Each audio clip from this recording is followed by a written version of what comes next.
Hablemos de la sentencia de los habitantes de La Oroya contra Perú relativa al derecho a un medio ambiente sano. La estructura que vamos a seguir va a ser primero los hechos, segundo estudio de fondo, tercero resolutivos y cuarto las reparaciones. El caso ocurrió en La Oroya, un distrito en la Sierra Central de Perú con más de 33,000 habitantes, y en 1922 se instala por primera vez el complejo metalúrgico de La Oroya, operado inicialmente por la empresa estadounidense Cerro de Pasco Copper Corporation, que se dedicaba a la fundición y refinamiento de concentrados polimetálicos, entre otros materiales. Después, en 1974, este complejo fue nacionalizado y gestionado por la empresa estatal Centromin hasta 1997, fecha en la cual fue adquirida por Doerron Perú, una filial de The Renco Group Incorporation, que era de Estados Unidos. Por otra parte, fue hasta 1993 que Perú no tenía ningún tipo de legislación específica sobre control ambiental en el sector minero metalúrgico ni ninguna otra legislación relativa. Sin embargo, fue en este año, 1993, que se promulga el Reglamento para la Protección Ambiental en la Actividad Minero-Metalúrgica, que exigía estudios de impacto ambiental o programas de adecuación y manejo ambiental, que por sus siglas era conocido como PAMA.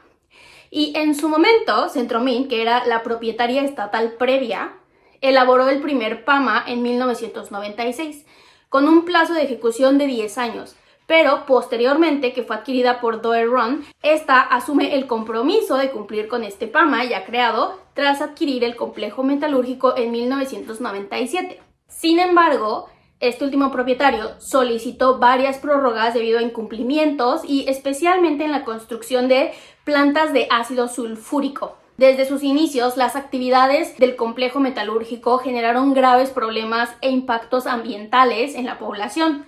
Estudios realizados desde 1970 documentaron la contaminación del aire, suelo y agua en La Oroya, principalmente por dióxido de azufre y otros contaminantes. Asimismo, en el año 2006, La Oroya fue catalogada como una de las ciudades más contaminadas del mundo y estudios revelaron que el 99% de estos contaminantes atmosféricos provenían del complejo metalúrgico y que la contaminación afectaba gravemente a la salud de los habitantes, con niveles de plomo en la sangre muy superiores a los límites de la Organización Mundial de la Salud. De forma paralela a esto, en 2002, víctimas de la contaminación presentaron una acción de cumplimiento contra el Ministerio de Salud, solicitando la protección de su derecho a la salud y a un medio ambiente saludable. Por lo que en el año 2006, el Tribunal Constitucional de Perú ordena la implementación de un sistema de emergencia y programas de vigilancia epidemiológica y ambiental. Igualmente, la Comisión Interamericana de Derechos Humanos emitió medidas cautelares en el año 2007,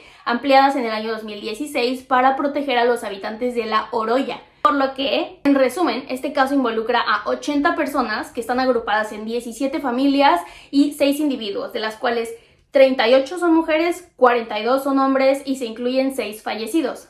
Finalmente, algunas víctimas denunciaron hostigamientos y amenazas por sus actividades en defensa del medio ambiente sin recibir ninguna respuesta de las autoridades. Vayamos ahora al estudio de fondo en este caso. El estudio de fondo se realiza en dos partes. La primera parte es relativa a la violación a los derechos al medio ambiente sano, la salud, la vida, la integridad personal, la niñez, el acceso a la información, a la participación política. Todo esto en relación con las obligaciones de respetar y garantizar los derechos y el deber de adoptar disposiciones de derecho interno. La segunda parte se analiza desde la perspectiva de la violación a los derechos de las garantías judiciales y la protección judicial. Sin embargo, el enfoque que vamos a tener en este episodio se encuentra en el estudio de fondo sobre el artículo 26 de la Convención Americana relativa al derecho a un medio ambiente sano. Consideraciones sobre el derecho a un medio ambiente sano, hablemos de estas. Primero, la Corte enfatiza la obligación que tienen los estados de garantizar que las empresas, tanto públicas como privadas, cumplan con las regulaciones en materia de derechos humanos, y esto sucede a través de la implementación de regulación interna, así como también acciones de prevención, investigación y sanción. La Corte a su vez señala que el derecho a un medio ambiente sano constituye un interés universal y que es un derecho fundamental para la existencia de la humanidad como tal. Este derecho está integrado por un conjunto de elementos procedimentales y sustantivos. Hablemos de cada uno de estos. Los elementos procedimentales, por una parte, comprenden obligaciones en materia de acceso a la información, participación política, acceso a la justicia. En ese contexto, el Estado se encuentra obligado a garantizar el acceso a la información de conformidad con el principio de transparencia activa en materia ambiental. Esto es a fin de que las personas puedan ejercer sus derechos de forma informada y puedan tener esta participación política teniendo pleno conocimiento de lo que está sucediendo alrededor. Ahora bien, en los elementos sustantivos, por otra parte, se encuentran el aire, el agua, el alimento, el ecosistema, el clima, entre otros. Y en este aspecto, la contaminación del aire y del agua puede constituir una causa de efectos adversos para la existencia de un medio ambiente saludable y sostenible. O sea, es algo así como que este es el instrumento a través del cual garantizamos este medio ambiente saludable. En el estudio de fondo, la Corte consideró que las personas gozan del derecho a respirar un aire cuyos niveles de contaminación no constituyan un riesgo significativo al goce de sus derechos humanos y que el agua se encuentre libre de niveles de contaminación que constituyan un riesgo significativo al goce de los derechos humanos de las personas. Asimismo, el principio de precaución en materia ambiental se encuentra relacionado con el deber de los estados de preservar el medio ambiente para permitir a las generaciones futuras oportunidades de desarrollo y la viabilidad de la vida humana. Es decir, tiene un efecto que impacta en el presente, pero que también en el futuro respecto a futuras generaciones. De modo que los estados se encuentran obligados a utilizar todos los medios que tengan a su alcance a fin de evitar daños significativos al medio ambiente. Y en este sentido, la obligación de prevención en materia ambiental impone al Estado el deber de regular, supervisar y fiscalizar las actividades que impliquen riesgos significativos al medio ambiente. Al mismo tiempo, esta obligación de prevenir la contaminación ambiental está fuertemente vinculada con el deber de garantizar el derecho a la salud, la vida digna, la integridad personal, lo que a su vez conlleva el deber de proveer servicios de salud a personas afectadas por dicha contaminación. Es un poco como un efecto en cadena de la garantía de derechos o en su defecto la violación de estos. Y más aún cuando esto puede impactar la integridad personal o la vida de las personas. Y finalmente, la Corte destaca algo muy interesante, que es que la contaminación ambiental puede tener un impacto en grupos en situación de vulnerabilidad. De forma particular, los niños y las niñas, por lo que el Estado está obligado a adoptar estas medidas especiales de protección del medio ambiente enfocado en la salud de la niñez, de conformidad con los principios del interés superior y de equidad intergeneracional.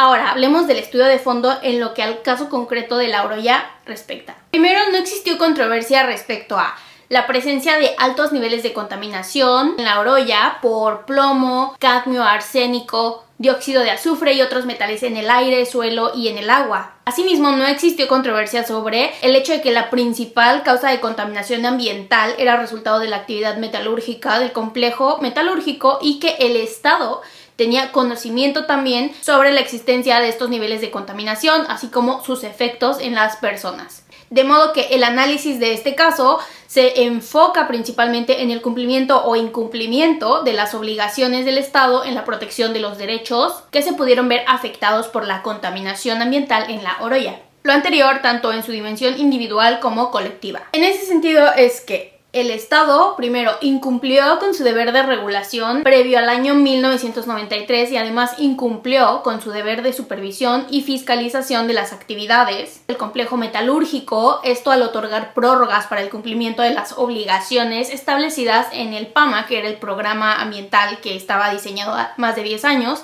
de la empresa propietaria del complejo metalúrgico. También incumplió con el deber de prevención al otorgar dichas prórrogas, a pesar de contar con evidencia técnica acerca de la presencia de contaminantes en la Oroya, lo cual requería de acciones inmediatas.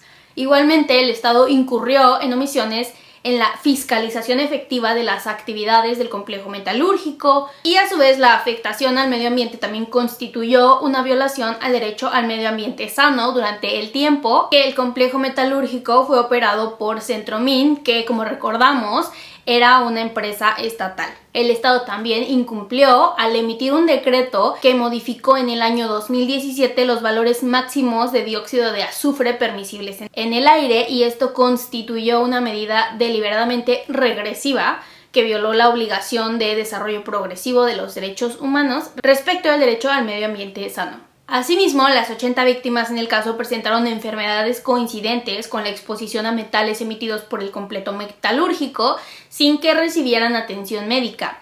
Y, en consecuencia, esta exposición causó graves alteraciones en su calidad de vida, sufrimientos físicos, así como también psicológicos, afectando su derecho a una vida digna y a la integridad personal.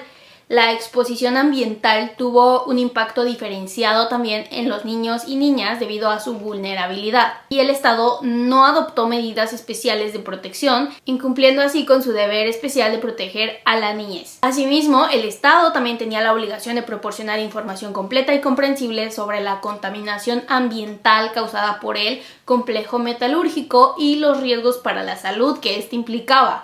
Esto conforme al deber de transparencia activa. La Corte Interamericana determinó que antes del año 2003 no se tomaron medidas informativas y las acciones realizadas posteriormente fueron insuficientes. Otro aspecto que se estudió de fondo fue que el Estado no demostró la existencia de espacios de participación efectiva en decisiones ambientales que perjudicaran a las víctimas. La participación era especialmente relevante en este caso en las decisiones que podían modificar, por ejemplo, los plazos para las obligaciones medioambientales del complejo metalúrgico, en las prórrogas que se estaban dando y demás, por lo que ahora vamos a hablar de los puntos resolutivos. Derivado del estudio de fondo ya mencionado, los puntos resolutivos son los siguientes. El Estado es responsable por la violación a los derechos al medio ambiente sano, la salud, la integridad personal, la vida, el acceso a la información y la participación política establecidos en los artículos 26, 5, 4, 1, 13 y 23 de la Convención Americana. Esto en relación con los artículos 1.1 y 2 en perjuicio de las 80 víctimas en este caso. Asimismo, el Estado es responsable por la violación a los derechos de la niñez, esto con relación al medio ambiente sano, la salud, integridad personal y vida, establecido en el artículo 19 de la Convención Americana, en relación con los artículos 26, 4, 1, 5 y 1.1 en perjuicio de 57 de las víctimas. Asimismo, es responsable por la violación del derecho a la vida establecido en el artículo 4.1 de la Convención Americana y esto nuevamente en relación con el artículo 1.1 del mismo instrumento. El Estado es responsable también por la obligación de desarrollo progresivo en términos del artículo 26 de la Convención Americana y en consecuencia de esto las reparaciones son las siguientes. Primero, respecto de la obligación de investigar, consiste en identificar, juzgar y sancionar a los responsables de los actos de hostigamiento contra defensores del medio ambiente. En materia de restitución, la reparación consiste en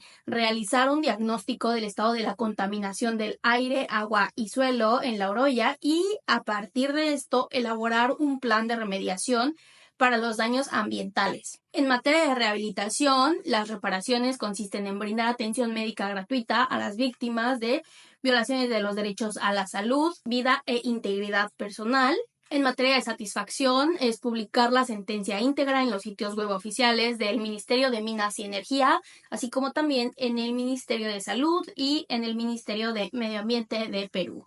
Respecto a las garantías de no repetición, tenemos las siguientes. Primero, compatibilizar la normativa de estándares de calidad de aire para que los valores máximos permisibles protejan el medio ambiente y la salud de las personas que viven alrededor del área de La Oroya. 2. Garantizar la efectividad del sistema de estados de alerta de La Oroya y desarrollar un sistema de monitoreo de la calidad del aire, suelo y agua. 3. Garantizar la atención médica especializada a los habitantes de La Oroya con síntomas y enfermedades relacionadas con la exposición a contaminantes. 4. Asegurar que las operaciones del complejo metalúrgico cumplan con los estándares ambientales internacionales. 5. Diseñar e implementar un plan de compensación ambiental para la recuperación integral del ecosistema de La Oroya. 6. Garantizar que las operaciones mineras y metalúrgicas sigan los principios rectores sobre empresas y derechos humanos de la Organización de las Naciones Unidas, así como también los principios marcos sobre derechos humanos y el medio ambiente. 7. Implementar un programa de capacitación ambiental permanente para funcionarios judiciales